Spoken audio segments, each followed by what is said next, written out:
Sebanyak 9.000 prajurit juga disiapkan untuk melaksanakan tugas perbantuan untuk pengamanan Pilkada serentak 2024 di 3 provinsi. Ketiga wilayah tersebut yakni Sulawesi Selatan, Sulawesi Barat, dan Sulawesi Tenggara.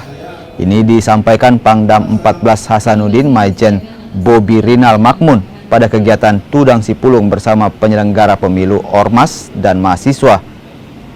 Wilayah Sulawesi Selatan sendiri masuk dalam kategori rawan atau zona merah.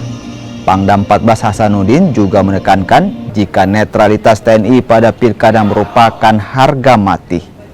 Ya, jadi sebenarnya pada kesempatan ini saya hanya ingin mengajak seluruh komponen masyarakat untuk sama-sama menjaga, saling mendukung agar pelaksanaan kegiatan baik penetapan awal sampai dengan nanti selesai kegiatan Pilkada berjalan dengan aman dan lancar.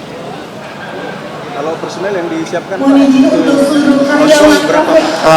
Kebetulan Kodam 14 kan tidak hanya di Sulawesi Selatan, kami ada di Sulawesi Barat dan Sulawesi Tenggara.